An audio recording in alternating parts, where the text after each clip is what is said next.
say still going strong.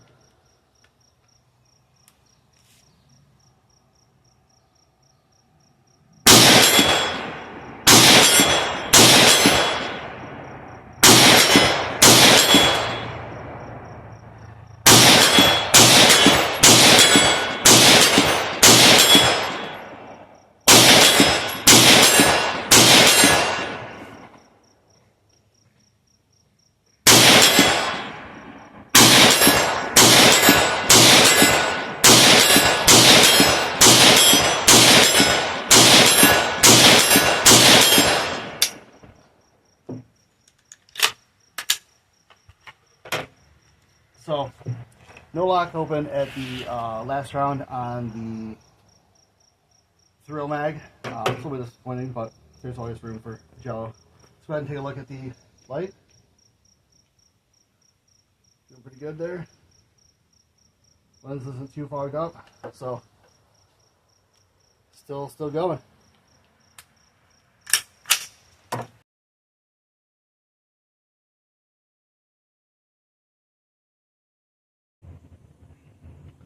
Okay guys, here we are in the basement of Doom here. We're going to go ahead and take a look at some of the lighting potential provided by the Feyachi FL series flashlight for the weapon mount there.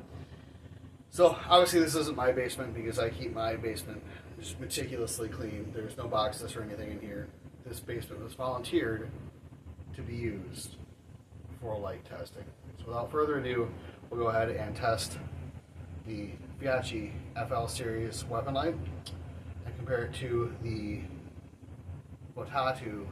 V840 laser and light unit, and we'll be able to see both those together. They're both 1500 lumens, so you get to see the different beam patterns and everything else on those. Let's get into it. This is the Feyachi FL series weapon light in a rather dirty basement. So this is what we have for the beam pattern and everything. We go to the ceiling, light up quite a bit of the room just from there. So ceiling lighting or baseboard lighting gets a pretty good effect out of it.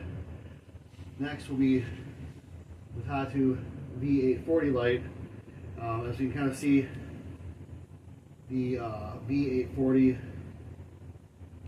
has much more of a hot spot than the Feyachi. You kind of see them together there. It's much more of a white light than the Feyachi. But the Feyachi does do a very good job lighting up the dark. Okay, so let's talk about the switchology of this light and what I like about it and what I don't.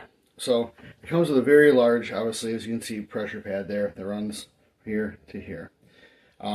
This entire last section here is strictly to house the cable. So this could have been done a lot shorter, I think. I do like the way that they put it together, but I don't think that that's necessarily the way to go in terms of the size overall of the unit. So the actual switchology is pretty interesting. So you do have a push button for constant on, and there's like 3 little buttons under there, and they all do the same thing. So no matter where your finger lands on the constant on section of the pad, you're good to go. Or sorry, the momentary on. The constant on is where we run into some problems. So if you push it once, get constant on. Push it again, constant on at a lower rate. Push again, constant on at a much lower rate. And then it goes to strobe. Now you'll notice it's an oscillating strobe. So it goes faster and slower by turns. Go ahead and turn that off there, and you're good to go. What that means is, if you have constant on, and you run up on something and you want to change it or want to continue to use constant on, you're going to go through the entire cycle of the different levels. So if you're shooting, let's say at like a distance or whatever, you're training or whatever at night, you have constant on. Okay, I see someone over there, shoot it, go off, constant on again. Okay, now we have less power, constant again. Now we're at like a low running light type mode, constant again. Now we're at strobe. So the constant on is kind of a crapshoot. Not a big fan of that. So I would just use the momentary on, But again, that means that this whole section, half the switch, is essentially useless. Because if you're only using this part, you don't need all the rest of this. Again, I think the cable is a little bit wonky. The down lead is that giant curled cable there. I really think that if you are going to do a cable with a down lead, do it like the Feyachi WL series and have no coiled down lead. So one thing that's interesting is that these two can take each other's clicky pads. So you can actually unscrew this tail cap, unscrew this tail cap, and swap them out. So then you have a workable constant on, like this one has.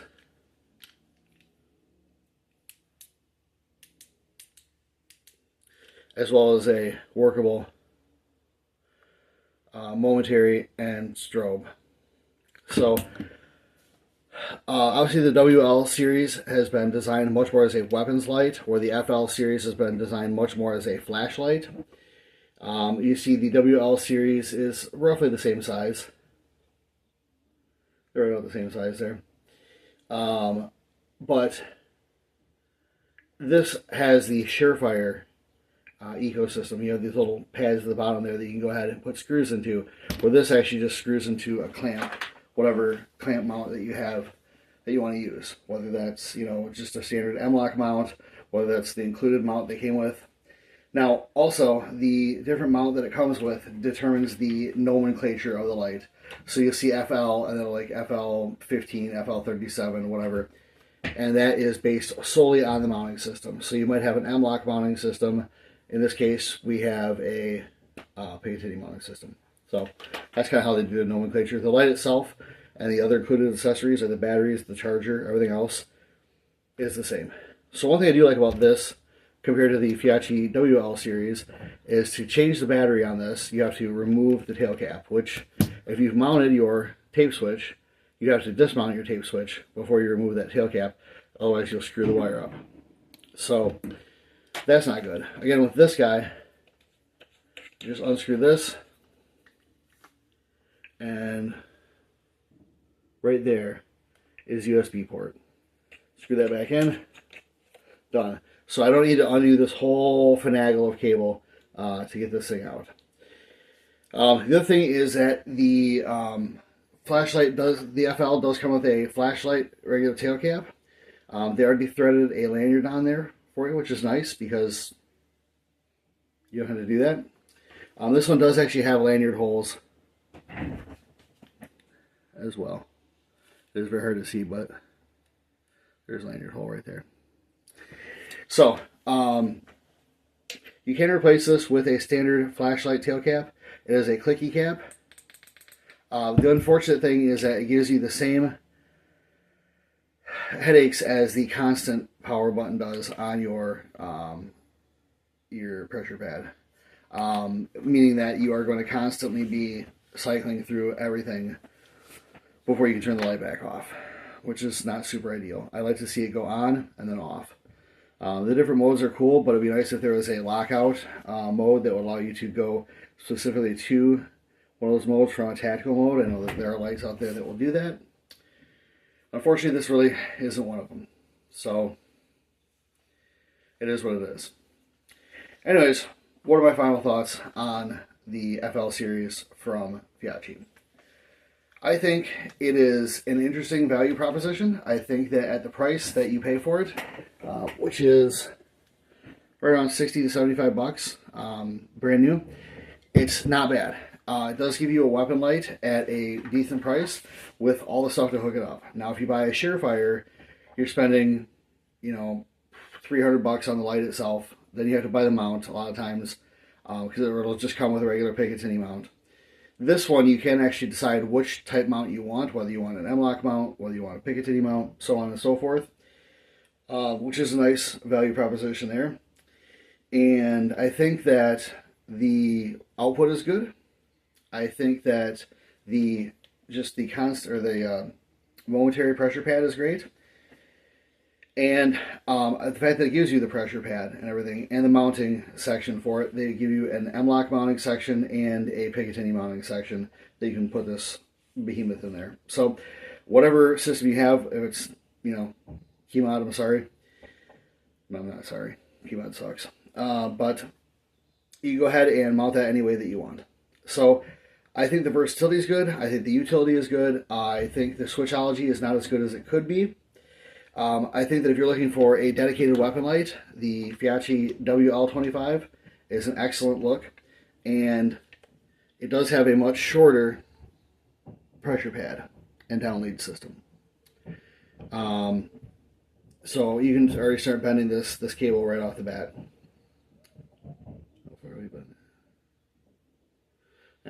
Anyways, so would I recommend that you buy it?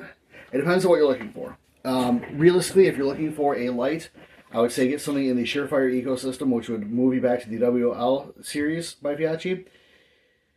If you're not looking to outfit a bunch of guns, if you have one gun and it's not a super duper high speed rifle, I think this is a great pick. If you have a lot of guns and you want to have a gun that you consider secondary, and you want to have a light on there without breaking the bank, I think it's a great choice. A lot of guys laugh at it, oh, you gotta have something that's rugged, that'll defend your life. Well, you're right, you do. But none of us are hopping out of helicopters. None of us are dodging JDAMs on the way down. It's just, that's fantasy.